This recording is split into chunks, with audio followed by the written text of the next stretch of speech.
en ese primer trabajo lo que me sirvió es para darme cuenta de que no quería estar haciendo lo que estaba haciendo el resto de mi vida. Entonces, como canal de marketing, de eventos, etcétera, es crítico. De hecho, la empresa cambió cuando abrimos en 2017. Yo creo que la empresa cambió mucho. Las tiendas son rentables porque son espacios muy experienciales en las que el consumidor puede disfrutar de aquello que le gusta, puede disfrutar y conocer más sobre el producto, etcétera.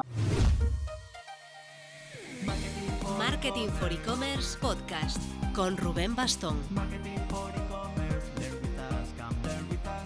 Hola marketer, se viene semana intensa. El jueves celebramos en Madrid el evento Next Peak Season, toda la mañana con contenidos alrededor de cómo petarlo en este Black Friday y campaña de fin de año. El viernes nos quedaremos en Madrid para un desayuno exclusivo con agencias digitales que organizamos junto a Chanable. Antes lanzaremos el mapa de formación digital, una selección de los mejores cursos del ecosistema español para formarse en cada uno de los verticales digitales, y uno de ellos será sin duda el curso de e-commerce specialist que organizamos con la Marketing for E-Commerce Academy de 2 meses que arranca a fin de mes. Te dejo info de todo esto en las notas. Food District cumple 10 años de existencia, así que me pareció una buena excusa para juntar a sus cofundadores y coceos para que nos cuenten cómo nació el proyecto, sus errores en estos años y cómo han ido transformando la empresa en lo que ahora es. Por dimensionar, es una tienda de zapatillas deportivas para amantes de las sneakers con lanzamientos exclusivos y colecciones con unidades limitadas. Desde León manejan un equipo de unas 60 personas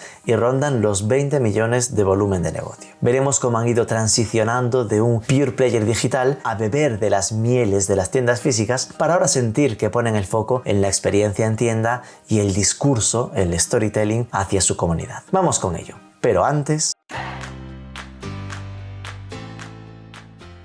Los buenos e-commerce escogen los mejores partners tecnológicos. ¿Y sabes con quién tiene Food District su buscador interno? Con DoFinder. Échale un ojo y compáralo con el de tu web. Mira que no destaca mucho el buscador, pero así que clicas, ocupa del todo la experiencia del usuario, ofreciendo inmediatamente opciones de productos, marcas y categorías. Completa la búsqueda mientras vas escribiendo y propone opciones y va enseñando resultados. Es rapidísimo y 100% orientado a convertir, a evitar el dramático no hay resultados.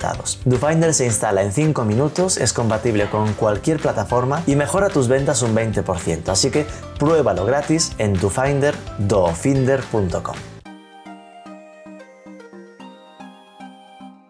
Marketing for e-commerce, learn with us, come learn with us, come to learn with us.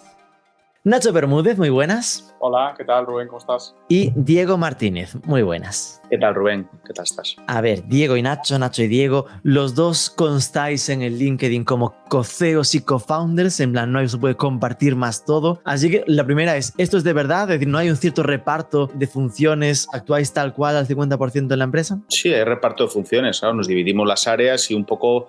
Aunque luego el liderazgo está compartido, pero es verdad que luego dentro del día a día pues hay áreas que toca uno más que otras. ¿Y cómo os repartís así grosso modo? ¿De qué se encarga más cada uno? Bueno, casi desde el principio por perfiles pues nos hemos cogido más la parte técnica y digo más la parte marketingiana pura y dura. Aunque bueno, ya te imaginas, al final una empresa como la nuestra tiene muchas patas, así que sí que somos coceos, pero al final pues es verdad que como la empresa ha ido creciendo, al final hemos tenido que diferenciarnos un poco en ese aspecto, ¿no? Yo llevo más la parte técnica, aunque Diego también es ingeniero informático, pero bueno, lo hemos dividido así un poco. Y Nacho también la parte de operaciones, tecnología de operaciones, yo he cogido más la parte de marketing y la parte de compras y relación con proveedores. Eso es un poco la división. Vale. Pues bueno, entonces empecemos por contarme quiénes sois y cómo fue vuestra trayectoria hasta llegar a Food District. Empezamos por ti, Nacho. La mía es muy sencilla, porque nada, yo hice la carrera de ingeniería informática aquí en León y antes de acabar pues empecé a trabajar en la empresa privada y esa era mi única experiencia laboral, digamos seria, porque evidentemente había hecho proyectos muy pequeños, hasta que pues en esa misma empresa que coincidí con Diego, en esa misma empresa privada en la que estaba, y de ahí nace Food District. O sea, mi experiencia laboral ha sido fugaz y express, ¿no? Entonces, en ese primer trabajo lo que me sirvió es para darme cuenta de que no quería estar haciendo lo que estaba haciendo el resto de mi vida, que suene muy Steve Jobs y tal, pero es la realidad, ¿no? Me di cuenta de que quería hacer algo más. ¿De qué era la empresa? Del sector de las tech. Bueno, de lo nuestro, básicamente. Estabas de programador y dijiste, ¡buf!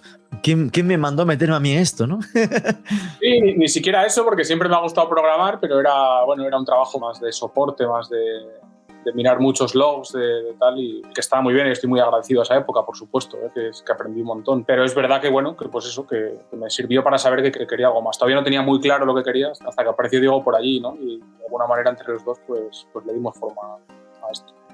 Ok, ¿y cuál es tu historia, Diego? Bueno, Nacho es más joven que yo, entonces por eso tiene menos trayectoria, porque tiene menos años. Pero yo ya venía de haber tenido una experiencia previa en Londres. Estuve allí trabajando en el sector de la banca, también yo soy ingeniero informático.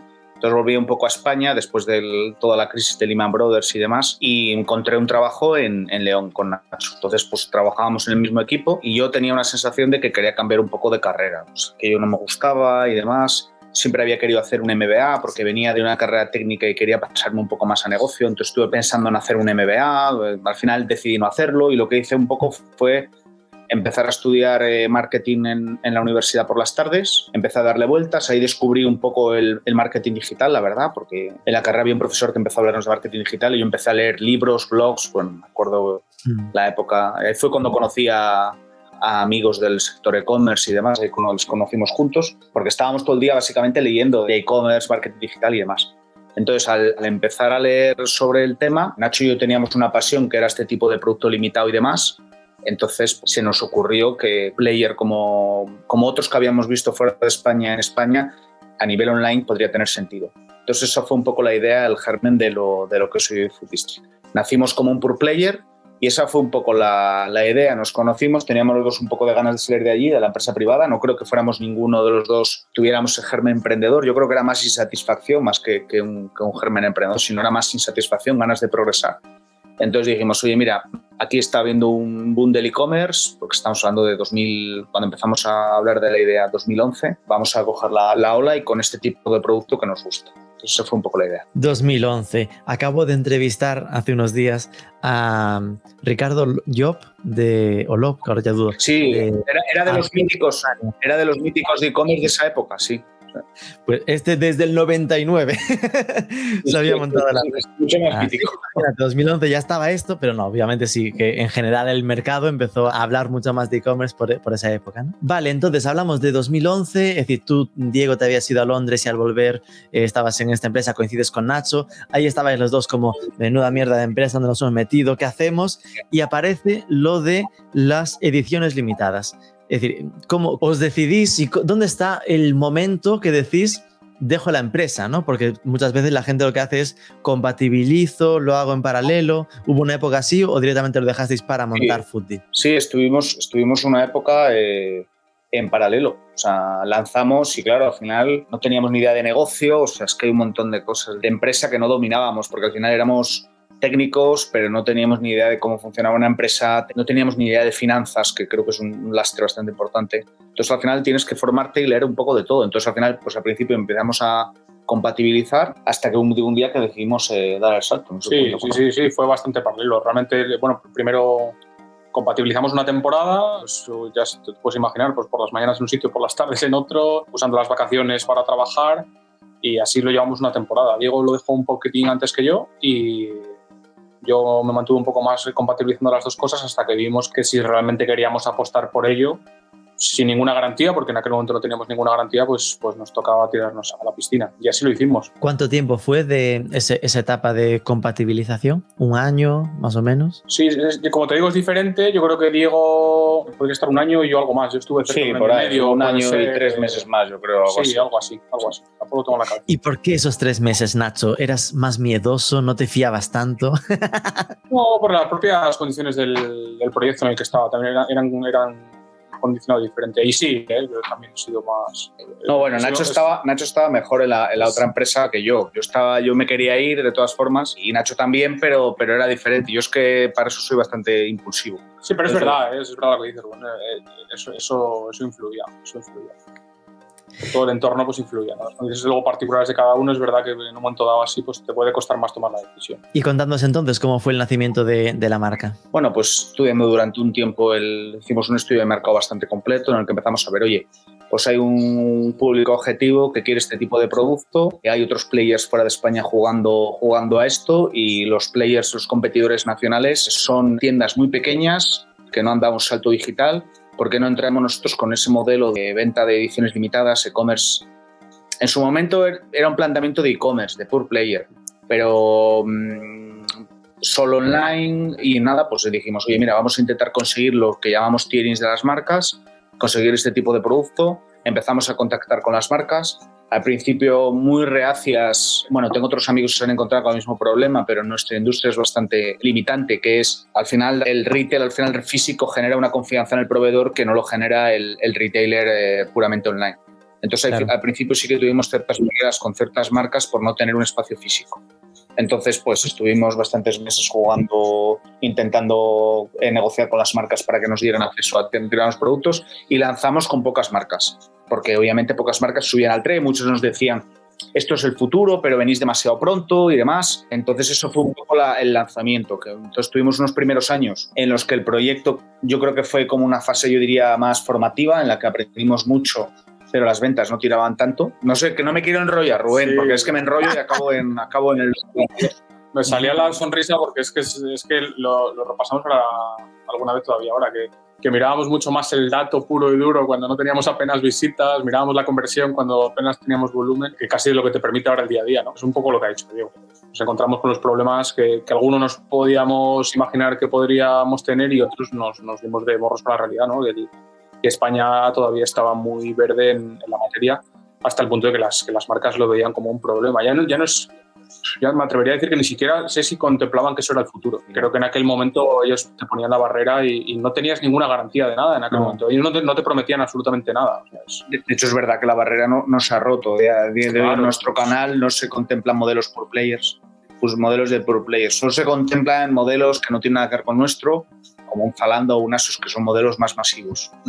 Pero para una empresa como la nuestra, que es un nicho y demás, no tiene sentido. Entonces, eso no ha cambiado. Entonces, realmente tomamos la decisión correcta dando el salto. Os pediría que me explicaseis un poco más exactamente qué hacéis, porque habláis de ediciones limitadas y, claro, a mí me es un poco ajeno, ¿no? No era fan, no lo conocía demasiado. Esto va de que os dan ediciones exclusivas de un determinado número de pares de zapatillas que solo vendéis vosotros, lo venden, es decir, ¿cómo funciona el modelo? A ver, básicamente estas marcas, Nike, Adidas, Jordan, etcétera, New Balance, se organizan por lo que llaman tierings.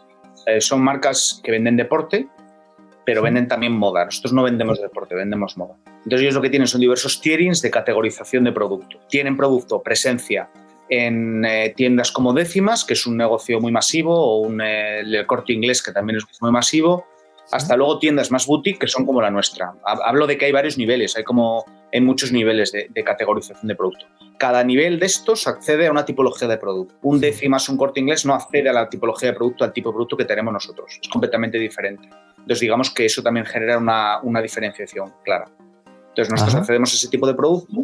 ¿Por qué accedemos a ese tipo de producto? Porque hemos accedido a ese tiering. Entonces hay como unos procesos de aprobación de esos tierings en función de cómo hace las cosas, de diversas métricas, de cómo conectas con el consumidor, y ellos al final lo que quieren de nosotros es llegar a un público al que nosotros llegamos, que es, digamos, un público, por llamarlo de alguna forma, prescriptor, para que me entiendas. Entonces estas marcas introducen productos en el mercado a través de nuestros canales, porque consideran que eso va a generar otros movimientos en otras áreas de la distribución, más masivos. Pero digamos que a nosotros nos seleccionan para ser una de esas tiendas. De esas tiendas no hay muchas en el mundo, hablamos de en España hay 2 y en el mundo puede haber 30, 40.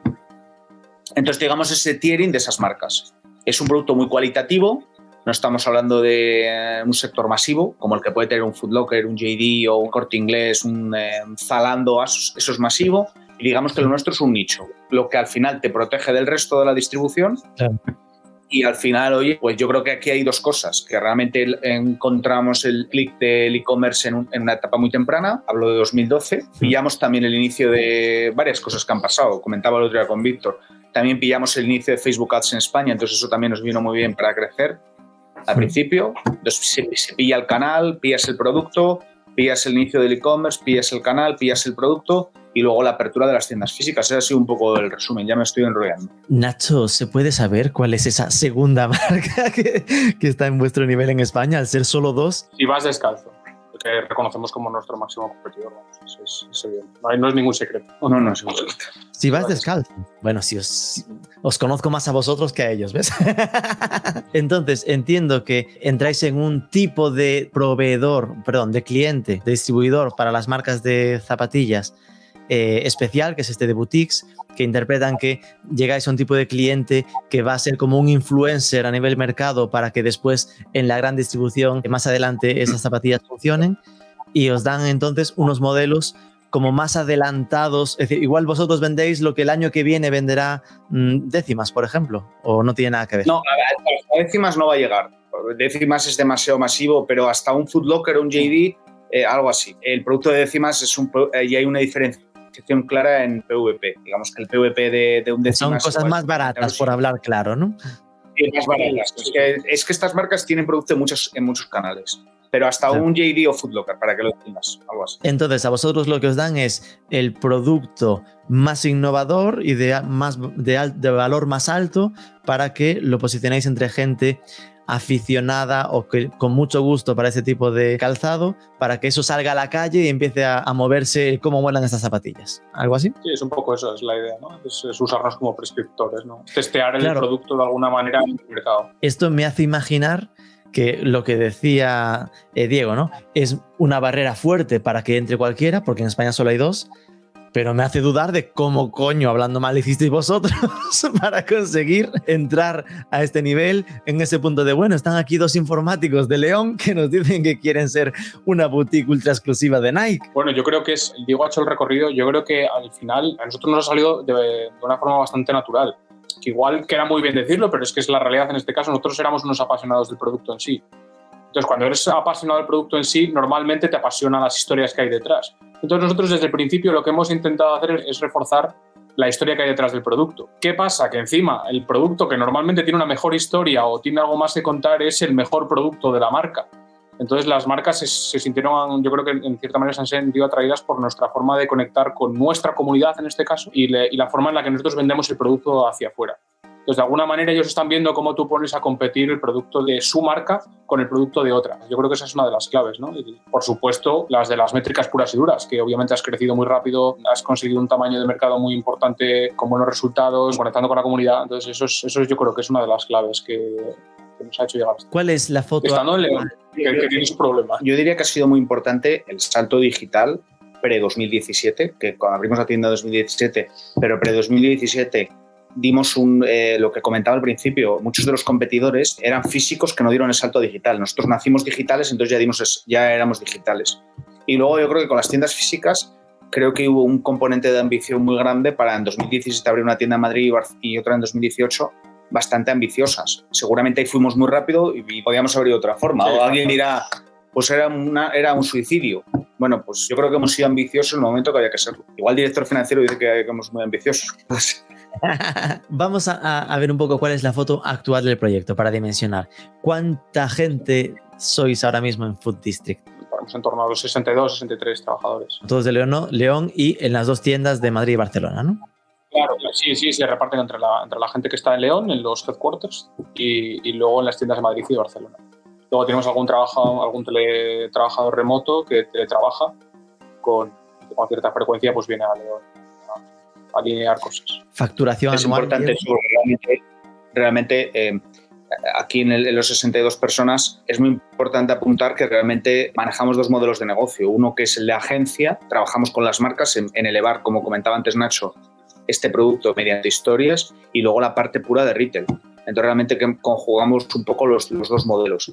El modelo de agencia evoluciona mucho, hablamos de que en 2016 las marcas no realizaban tantas campañas y activaciones como las que realizan hoy, y a día de hoy al final trabajas un poco como una agencia, con la única diferencia en que la agencia le devuelve el producto o la campaña a la marca, y en este caso nosotros ejecutamos la campaña hasta el final ante nuestra comunidad. Está interesante eso. De esto tenemos que hablar más porque acabas de meter la palabra agencia y hasta ahora esto era un pure player. Sí. Hasta ahora se ha esbozado que era un pure player, que no, al final era pure player, que era más de estas colecciones más exclusivas, de repente había tiendas físicas y ahora hay una agencia. Pero vamos poco a poco, no queramos precipitar. ¿Cuál es la facturación? Vamos a... Facturación anual de Food District 2022. El año pasado acabamos con 19.600.000. entiendo que rentables. Sí, nos hemos enfocado bastante en la rentabilidad. Eso hablamos el otro día en Toledo, sí, bastantes. ¿Y este es el año que más facturación hubo o en ese trayecto hubo un año, el año del COVID o el año 18, por lo que sea, hubo un momento más grande que este? No, es nuestro tope. ¿Y cuáles son vuestras expectativas para 2023? ¿Cuál es el plan? Bueno, yo creo que este año es un año de mantener un poco, porque el 2021 tuvimos un año complicado. 2022 hemos crecido mucho y yo creo que este año en nuestro sector es un año de transición en el que no estamos pensando en el crecimiento, sino estamos pensando en un poco rentabilizar más la empresa y crecer. Pues si podemos crecer un 10%, creo que estaría bien en este punto. ¿Qué pasó en 2021? ¿El tema COVID os afectó? Entiendo que porque al final, como estás en zapatillas en casa, no compras tanto. No fue por eso, ¿no? No, es tormenta perfecta. Cuéntanos, guardes. Son los coletazos del COVID, que a nosotros, pues lejos de beneficiarnos el COVID en sí, oye, beneficiarnos, que ha sido un drama para todo el mundo, pero que evidentemente sabemos que hay gente que en Internet le ha ido muy bien con este tema porque tenía un stock generoso guardado y ha podido darle salida. En nuestro caso, la entrega del producto de las marcas es muy frecuente, es prácticamente mensual. En este caso, todos sabemos que el COVID azotó a zonas en las que se fabrica la mayor parte de nuestro producto y nosotros nos vimos perjudicados por la forma en la que nos entregaban esta mercancía, ¿no? De repente dejó de ser frecuente, dejó de haber valles, de que de repente no recibías producto, de repente te llegaba toda la mercancía junta. Fue un poco caótico, ya solo eso, ¿no? La cadena logística a nosotros nos penalizó un montón. Aparte de esto, se dio la circunstancia de que habíamos iniciado el proceso para cambiar el ERP, en este caso el sistema que tendría que controlar la facturación, contabilidad, logística y tal. Eso nos pilló en el mismo tiempo. Y a la vez cambiamos la plataforma, que en este caso era una migración de Magento 1 a Magento 2. O sea, fue todo a la vez. Ya acabamos el 2020, los últimos 2 meses ya empezaron a ser un poco complicados. En el 2021, justo en enero, damos luz verde al nuevo sistema y los primeros meses estuvimos prácticamente ciegos de información. Entonces fue una época súper complicada. Digamos que para nosotros fue exactamente la tormenta. Es increíble. Todo lo que podía ir mal fue mal. Sí, fue mal. No, pero me sorprende porque no es ni de lejos una excepción lo que me estás comentando. Es decir, cómo al final afecta a nivel negocio una cosa que a priori podrías pensar que es un trámite, ¿no? Como un cambio de ERP o un cambio de plataforma. Es decir, es algo que al final, no sé si es porque te bloquea mentalmente o te roba horas de otros lados, tienes que dedicarlas a eso, pero que he escuchado muchas veces, ¿no? Que no, ese fue el año del ERP, que es como, ¡buf! No me hables. Sí, ¿no? Eso me tranquiliza. No, sí, soy consciente. Bueno, pues es una mezcla de cosas, una mezcla que ahí todavía no había escalado el equipo, estábamos con los recursos mínimos, ya sabes, yo todavía ahí era la cabeza programadora de la empresa, siendo a la vez CEO, siendo a la vez CTO, siendo a la vez programador, fue súper complicado. Entonces, evidentemente, no hay otra opción y pierdes la perspectiva, ¿no? Gracias a Dios estaba Diego en la estrategia, o sea que no estábamos cojos, pero la realidad es que te lleva el día a día, te lleva a sacar las cosas adelante, que fue realmente complicado. Además, luego estaba todo interrelacionado, porque claro, sí. Evidentemente no... La web depende del ERP, el ERP depende de la web. O sea, y luego el ERP lo que te hace es, al final tomas decisiones de negocio, entonces afecta la parte financiera, intentas crecer, claro, has comprado un crecimiento que no puedes ejecutar porque no puedes facturar o facturas con menos margen. Entonces realmente es una tormenta perfecta. También hubo un salto financiero muy grande el 21, entró un director financiero nuevo y la verdad es que nos vino muy bien un poco profesionalizar un poco el equipo directivo ahí. Claro, luego hasta que el equipo se adapta al ERP, evidentemente que ha habido sus formaciones, has intentado poner todo de tu parte para que eso salga bien, pero al final, de nuevo, la gente tampoco en el día a día tiene trabajo, entonces al final es complicado que le prestes la atención que debe a implementar un ERP en la empresa, ¿no? Y que ya teníamos un tamaño... A nivel de plataforma ya me quedé con que era un Magento 2. A nivel de ERP, ¿a cuál saltasteis? Ya curiosidad. Era Odoo. Es OpenRP. Inicialmente era OpenRP, ahora es Odoo. Vale. A nivel mercados, ¿estáis centrados en España o cómo se reparten un poco vuestras ventas por mercados? Bueno, los dos mercados más importantes que tenemos es Francia y Alemania. Vendemos internacional desde el día 1. Lo comentamos el otro día, que al final... Siempre vimos que el mercado español para un proyecto muy grande pues se queda un poco pequeño. Entonces lo que hicimos fue una internacionalización muy de traducción en 2012. Pero yo creo que la primera o la segunda venta ya vino fuera de España. O sea que yo creo que la verdad el componente internacional lo hemos tenido desde el principio. Entonces Francia y Alemania, los dos mercados más importantes. Y luego pues está Holanda, Italia, un poco de Reino Unido. Y esos son los 5 mercados más importantes. ¿España sería vuestro tercer país? No, en ventas es el primero. No, pero en ventas es el primero. Es el primero, pero luego fuera de España tienes más venta que en España. Es decir, que igual es 45% de las ventas en España y 55% en el resto de mercados, ¿no? Sí, o algo así. Sobre 40 a 30 y largos en España, y luego el resto sí tiene un componente grande, muy grande, Francia y Alemania. Son 2 mercados, la verdad, que además para el tipo de producto que vendemos hay una comunidad allí gigantesca. Sí. No, Francia y Alemania, las 2 juntas están por delante de España. ¿Y cuál es vuestra cesta media? Que creo que ayudará a entender un poco de lo que estamos hablando, de los tipos de zapatilla. Sí, la cesta media PVP son sobre 120-25 euros. Ha sido mayor, o sea, depende un poco de la época, porque depende un poco del tipo de silueta que vendas y demás. Quiero decir que un 2019, por ejemplo, pues la cesta media podía estar en 150 euros. ¿Por qué? Porque la silueta media que se vendía, la que más se vendía, era de 150 euros. Depende un poco de la tendencia, porque esas tendencias al final van y vienen. Entonces, al final ahora hay una tendencia de un PVP más de este precio, de este rango. Claro. ¿Y el conversion rate de la web? Bueno, esto sí que ha variado mucho a lo largo del tiempo, porque depende mucho incluso del número de visitas que tengas. Pero bueno, ahora estamos en torno al 1,6. Sí, aquí hay una historia bastante interesante, porque al final el conversion rate que hemos tenido, puedes contarlo, Nacho, un poco, toda la problemática que hemos tenido con los famosos bots, Rubén. Cuéntanos. Porque, claro, de las ediciones limitadas que hemos comentado durante toda la conversación, ha derivado en que haya un mercado en paralelo, que es en el que se revende este tipo de productos. Entonces se ha creado todo un negocio en torno a esto, ¿no? Entonces al final pues hemos tenido durante temporadas muy largas un tráfico desproporcionado porque te veías afectado por bots, en este caso, ¿no? Bots continuamente consultando la página para ver si hay reposiciones de estos productos, si está a la venta, comprar el primero. Entonces eso, pues evidentemente... Porque yo creo que la gente, cuando uno dice bots, se imagina hackers rusos atacando a la web. Entiendo que era más herramientas de scrapping de la web para detectar los precios y cosas así, ¿no? Exacto, sí, pero en este caso, más que los precios en sí, están buscando por un lado, informarse los primeros de cuándo pones el producto a la venta, y segundo, asegurarse el mayor número de compras de ese producto. Digamos que lo que intentas es hacerte con el mayor número de productos para luego revenderlo en el mercado. Digamos que al día siguiente ese producto tiene un valor superior al de PVP, claro. No es que fuesen bots que analizaban la web, sino que eran bots que llegaban a comprar, literalmente. Sí, claro, por supuesto. Sí, claro. Sí, ese es el problema que tenemos. Hemos tenido, no es nuestro. Estoy imaginándome al que escuche, uy, bendito problema tener a unos bots que quieren comprar demasiado. Ostras, porque eso comienza. Bueno, genera un problema reputacional, porque al final que haya un bot que pueda comprar un porcentaje importante del producto que vendes, claro, pues al final el consumidor real no puede acceder a ese producto, entonces se queja en redes sociales, etcétera. O sea, esto es una problemática que tienen las tiendas como las nuestras y las propias marcas que trabajan, luchan. Es un desafío tecnológico luchar contra esto. De hecho, la inversión que se ha hecho en tiempo, Nacho, para poder, y con una empresa con la que trabajamos, para poder, digamos, mitigar este efecto y este impacto ha sido gigantesco. Sí. Es una lucha continua, ¿no? Al final, de alguna manera, intentamos ser lo más justos posibles. Si queremos vender que el canal online si quieres intentar darle al cliente la mejor experiencia posible, es decir, lo que tenía un poco en tienda, nuestra obsesión es siempre intentar hacerle llegar el producto a priori al que más lo quiere. No, evidentemente no es nuestro negocio, o sea, tampoco es mi día a día acabar con ese mercado en paralelo, sino que de alguna manera poner de mi parte para que ese producto le llegue a un humano, o lo más humano posible.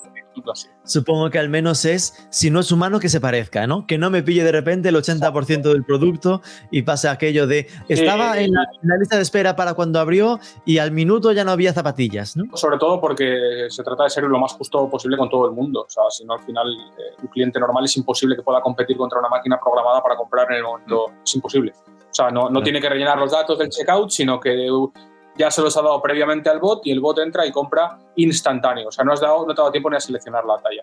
Entonces, esto, pues imagínate la frustración que genera en la gente que tenga la pasión que nosotros que teníamos y que tenemos por ese producto, ¿no? Pues, al final, bueno, y eso entiendo pues que se limita analizando los logs. En plan, es volver a aquello que no te gustaba nada de tu empresa anterior, a analizar logs del servidor para ver cuáles son bots, para bloquearlos, ¿no? Exacto, sí, es encontrar patrones que se usan, intentar dotar al comprador de un comportamiento humano dentro de lo posible, que al final está detrás de una pantalla, ¿no? Entonces, bueno, nosotros hemos hecho varias medidas ahí al respecto. No nos podemos vender de infalibles, lo que No. sí que intentamos es decir que es una lucha continua. Es que es una problemática real. En la tienda física nuestra en la calle de Madrid hay tiendas de reventa.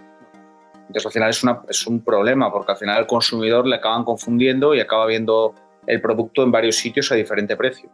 Entonces eso es verdad que genera un poco de confusión al consumidor. Ahora que tenéis tiendas físicas, el reparto de facturación, ¿no?, de estos 19 millones entre online y tienda física, entiendo que 90% online, 10% tienda física o así, ¿no? Más o menos, sí. Sí, ahí anda, eso 80 y muy largos 90, sí, anda por ahí. sí. No es justo con el papel que juegan las tiendas en nuestra empresa, porque es verdad que a nivel no es la facturación lo más importante. En nuestro caso son las herramientas más potentes de marketing que tenemos, ¿no?, y que hemos tenido hasta ahora. Han jugado un papel fundamental para mí. Digamos que el centro del proyecto es la tienda física, no solo por el contacto con la comunidad, sino porque puedes un poco tangibilizar lo que haces en ese espacio.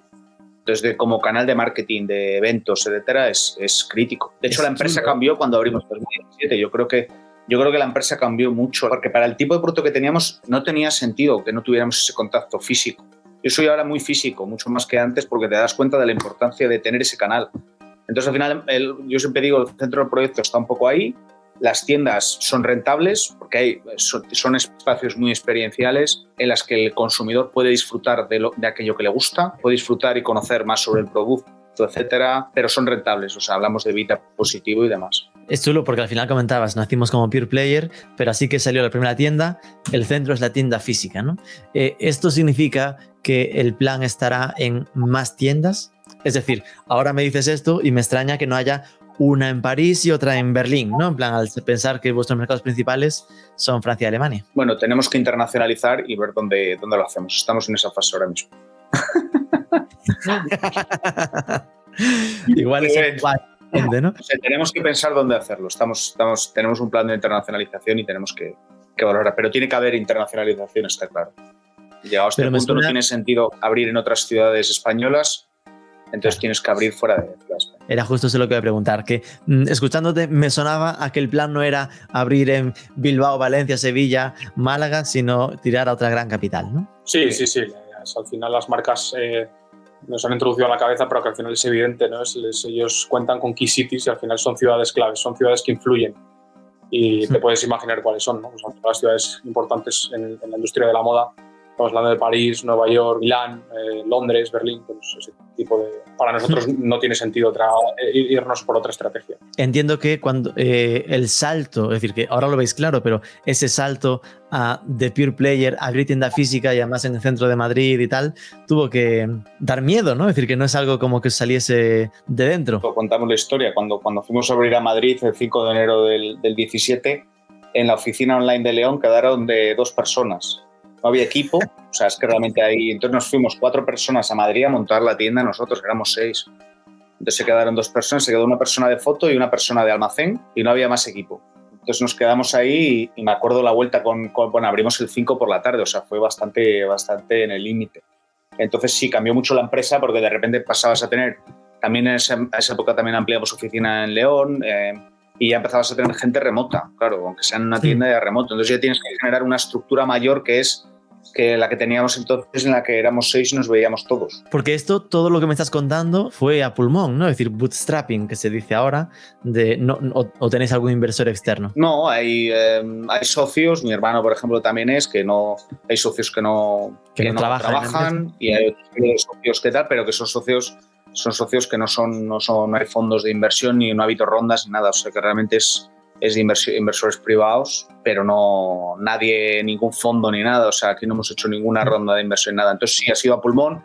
Lo bueno de un e-commerce si tira y funciona, es que al final si eres evita positivo puedes ir reinvirtiendo, entonces al final, oye, pues hemos financiado ese crecimiento un poco, no ha sido necesario ninguna ronda, ninguna entrada de otro inversor.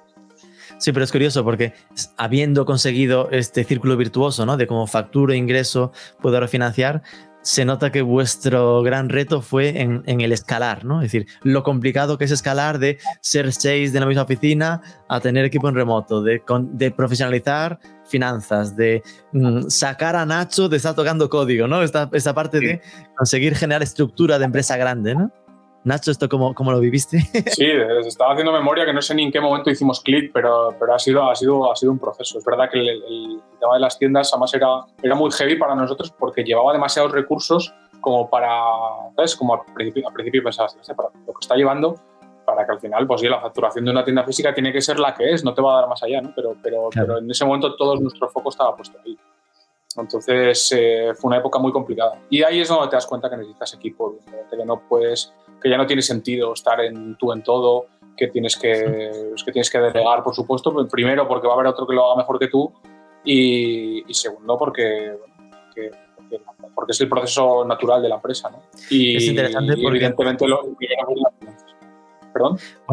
Que es interesante porque ahora hace poco estaba recibiendo proyectos de fin de máster y cosas así, y muchas veces cuando se habla de emprendimiento online siempre se imaginan equipos muy pequeños, ¿no? 2, 4, 5 personas, externalizo la logística, es como que me apoyo muy lean.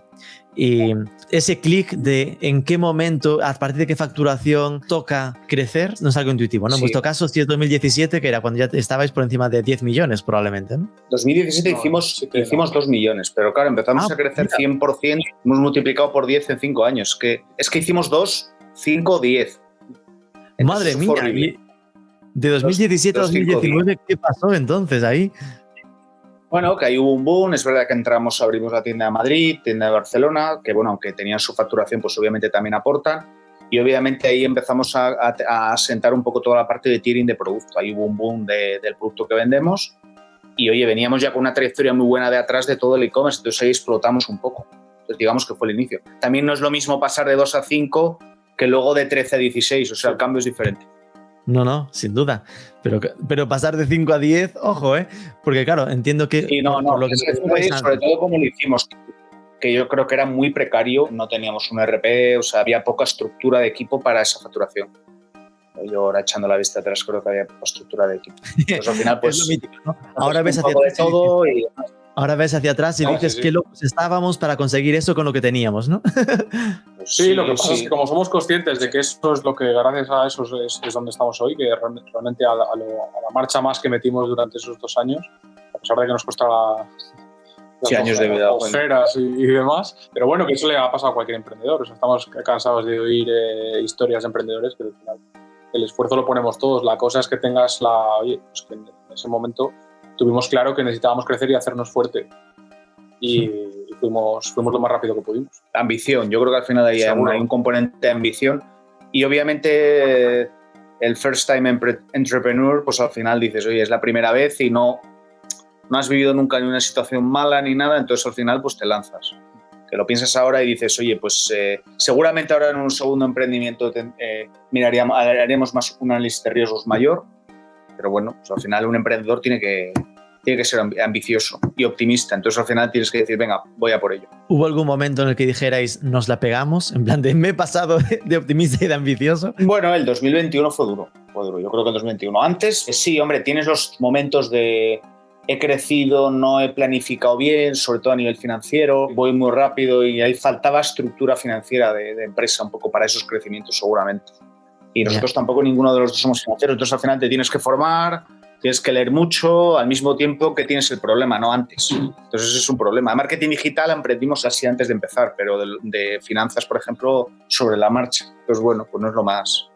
Claro. Ya, hemos pasado por varios momentos, pero es verdad que en el 21 lo bueno que tienes es que ya tienes un cierto tamaño y cierto volumen. Entonces, al final eso te permite manejar las cosas tienes más margen de maniobra, ¿no?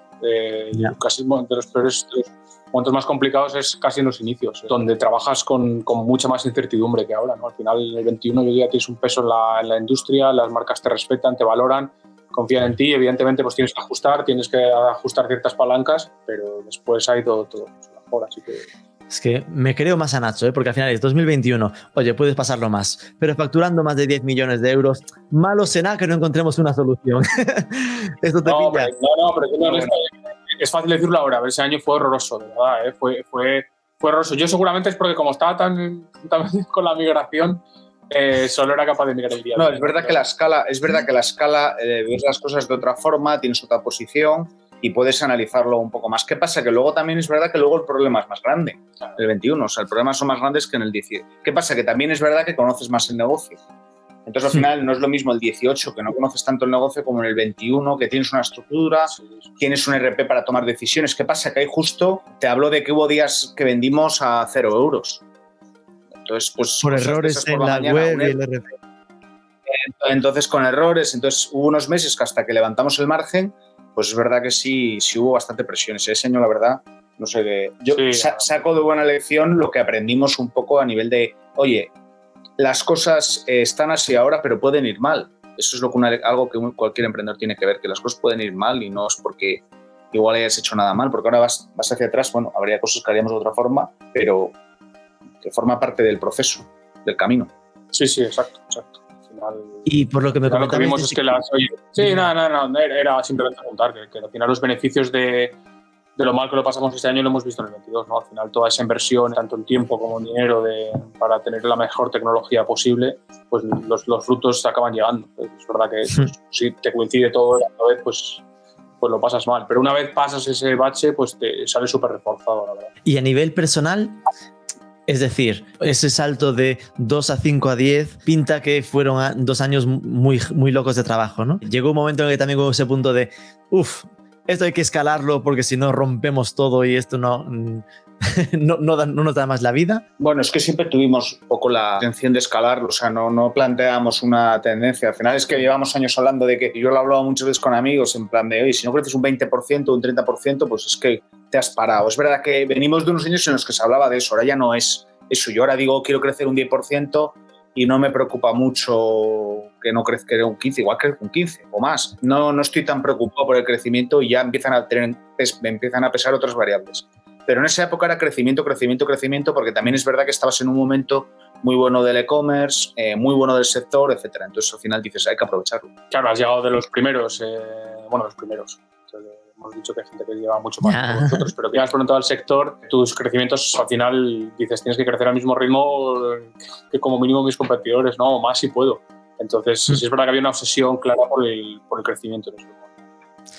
Vale, entonces el escalado llegó de una manera natural. Lo primero el almacén, si me apuras, porque evidentemente no podíamos estar sacando pedidos, entonces las manos de los pedidos, pues eso es lo que rápidamente creces, ¿no? Y comentábamos que pasamos de Pure Player a tiendas y mencionabas, Diego, el tema de la agencia. ¿Cómo nació esto y qué quiere decir el que Food District también sea una agencia? Bueno, a ver, nació un poco de que nuestro papel dentro de la industria, nuestra tipología de tiendas, ha evolucionado mucho en los últimos años. Entonces venimos de una época en la que las marcas pues hacían con nosotros escaparates y demás, a ya empezar a ver un partnership en el que empiezas a pensar, oye, yo quiero comunicar una historia a vuestro consumidor, entonces vamos a trabajar juntos en generar una historia, una campaña en torno a ese producto o en torno a otra temática o lo que sea. Al final ahí trabajas con la marca, con el equipo de las marcas y demás, con su equipo de marketing, y elaboras una campaña. Hay completa libertad, la verdad hay bastante libertad, porque al final quieren nuestra visión de esa historia, de ese producto, y luego lo que haces es lanzar ese producto,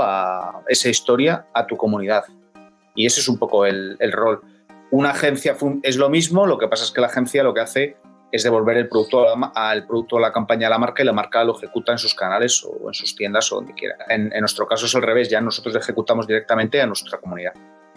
Vale, entonces fue como un crecimiento natural de, oye, ya me pedían hacer cosas en nuestra web o más en la tienda física, y pasa quiero hacer cosas antes. Dime qué ahora se ha profesionalizado. Y de repente ahora se ha profesionalizado. De nuestra tienda lo vamos a hacer en Bilbao. Nos vamos a ir al Guggenheim y vamos a hacer X. Sí, hicimos el otro día una campaña en el País Vasco de un tema de Terra Project de Nike ACG.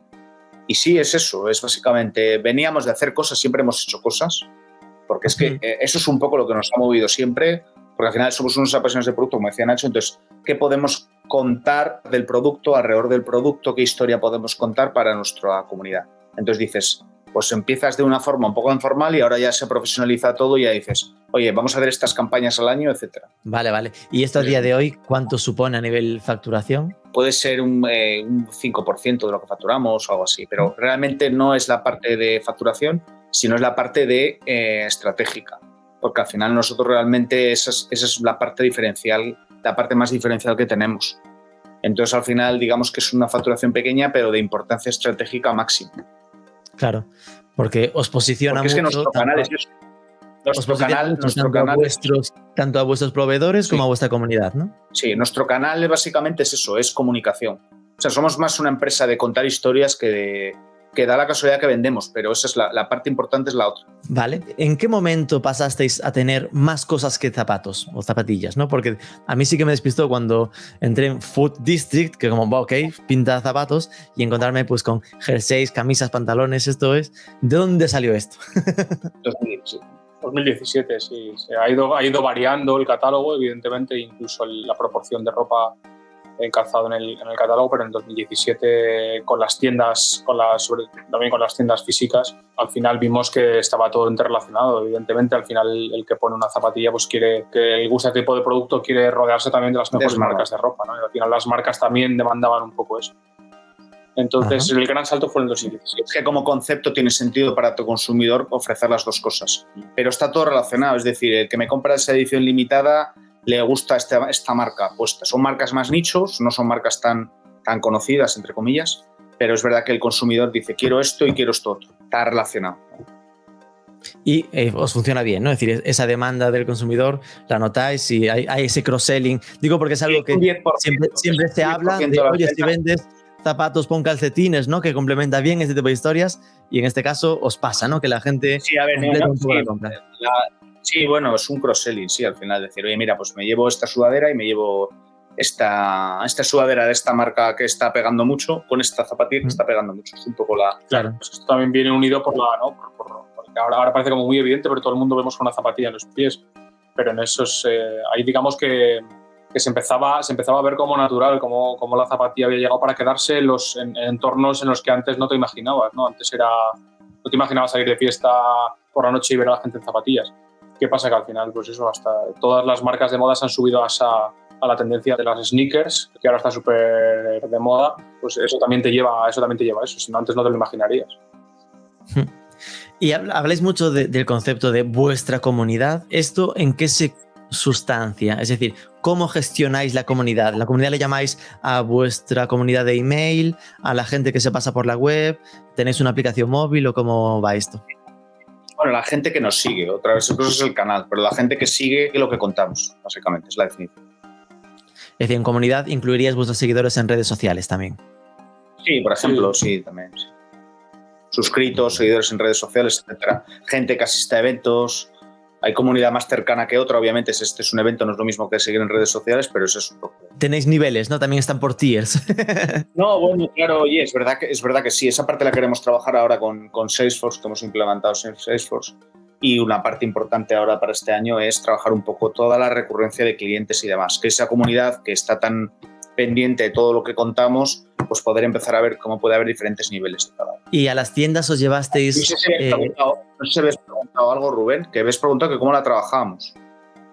Claro, que cómo gestionabais esa comunidad, ¿no? Es decir, que si era por canales, si era sobre todo cuando hacéis ese evento en Bilbao, pues lo hacéis a través del email, si había algún canal de Telegram. Ahí normalmente haces llamamientos a través de diversos canales y van dependiendo de la situación. Igual haces un evento en Madrid y invitas a 10 de tu comunidad de Instagram y el resto son VIPs que tienes en una lista privada, porque solo pueden ir 10, depende. Te van tus 10 mejores clientes.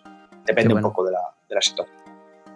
Vale. ¿Y a vuestras tiendas llevasteis algo de cultura online? Es decir, ¿hay algún punto de omnicanalidad que trabajéis en las tiendas físicas de Food District? Bueno, en cuanto a omnicanalidad, lo básico, ¿no? Al final la gente puede comprar desde la tienda física, puede comprar a través de PDAs y tablets y demás. Lo que sí que hemos llevado a las tiendas es la digitalización. Siempre las dos tienen experiencias en las que lo digital tiene mucha presencia, ¿no? De alguna manera tenemos que hacer algún guiño a cómo nacimos y a lo que respiramos en el día a día, ¿no? Entonces al final intentamos conectarlo por ahí. Y a nivel marketing, no tanto destinado a la venta final, ¿eh? Estamos hablando de generar experiencias y usar la tecnología para ello. Y a nivel marketing, hablaba antes Diego de que también fuisteis de los primeros en subiros a la ola, ¿no? De los Facebook Ads, cuando la etapa Hawkers, ¿no? La etapa que convertían a venta directa maravillosamente. ¿Cómo es a día de hoy vuestra inversión en marketing? ¿Cuál es el mix? La parte de captación ha bajado mucho. Tuvimos un año que fue el 2020 que internacionalizamos muy fuerte, el año antes del fatídico 21. Entonces ahí sí que fue bastante fuerte. Ahí abrimos por países hicimos traducciones y abrimos por países muy fuerte con todo el tema de performance. Y cada vez va cogiendo una importancia menor, porque claro, tenemos la parte de agencia y de campaña de marketing, activaciones, lo que llamamos nosotros, que es la parte más importante. Entonces este año esa parte de activaciones sigue siendo crítica porque encima es nuestro 10º aniversario.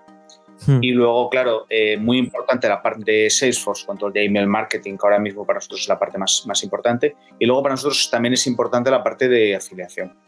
Afiliación es un canal que funciona muy bien en nuestro tipo de producto, porque hay muchos sites de frikis de este tipo de producto. Entonces es verdad que nuestro tipo de producto funciona muy bien ahí. Es decir, al principio lo dijiste, me chirriaba porque siendo cesta media alta no me era tan intuitivo que funcionase como no son cuponeras, no son cuponeras, porque afiliación hay mucha cuponera.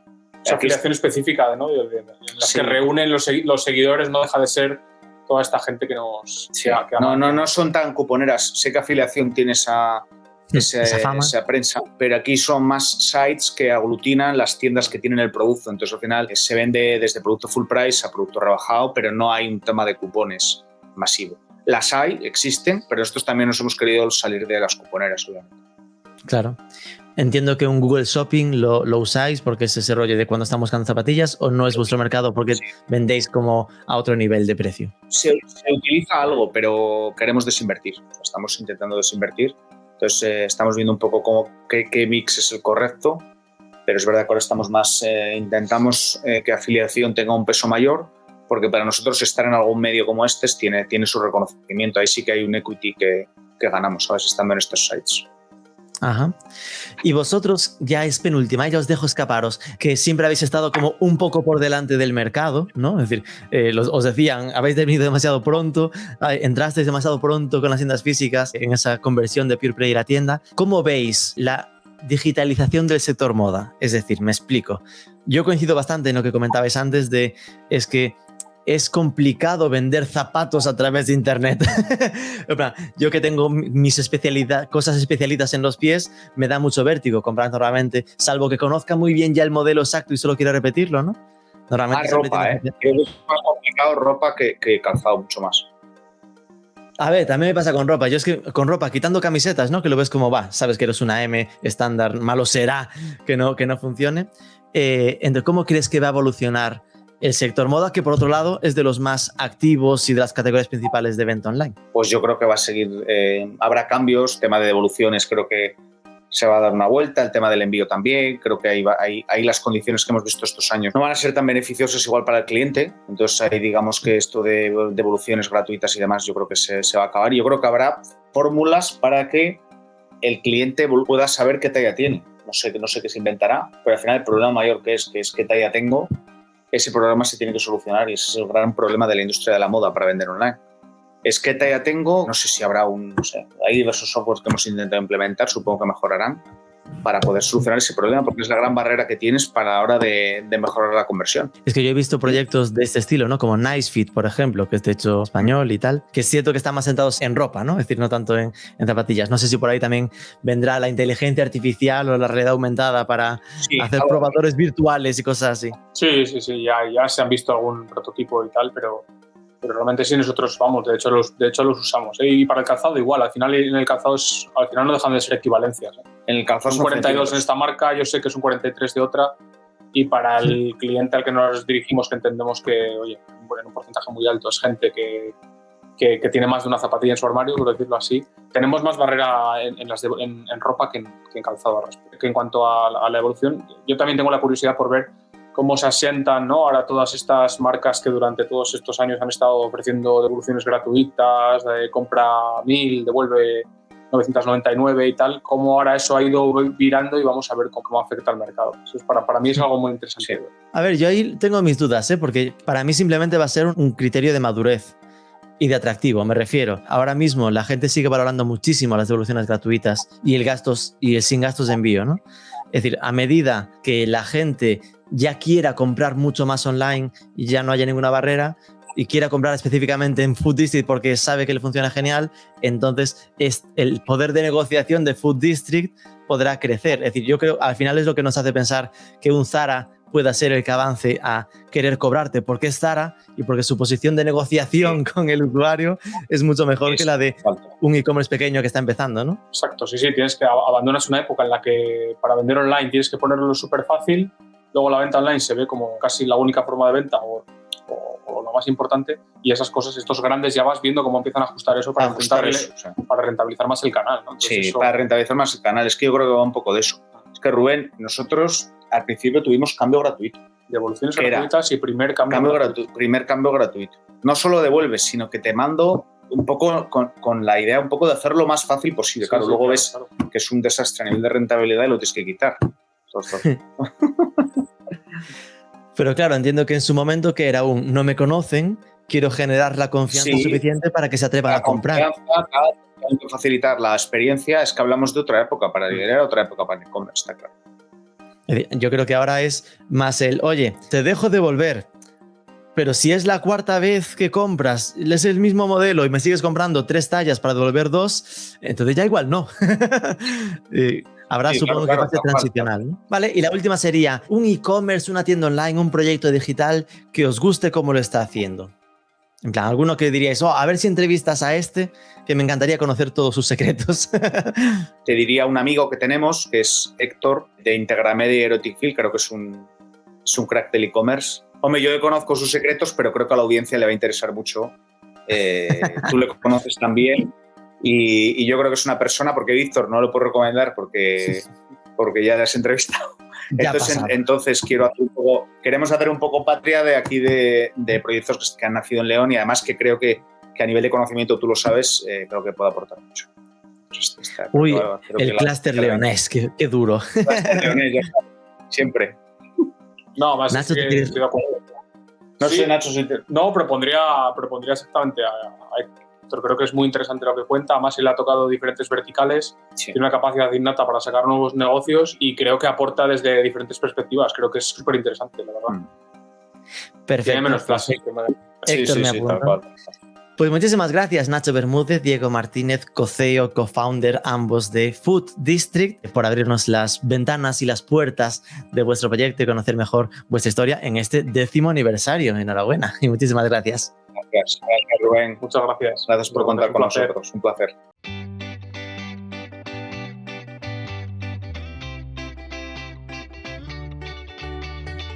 Pues nada, vamos a completar la ronda de entrevistas con el vibrante ecosistema digital leonés con Héctor Rubio, multiemprendedor con proyectos como Web Cartucho o Erotic Field, que casualmente estará este jueves en nuestro Next Peak Season.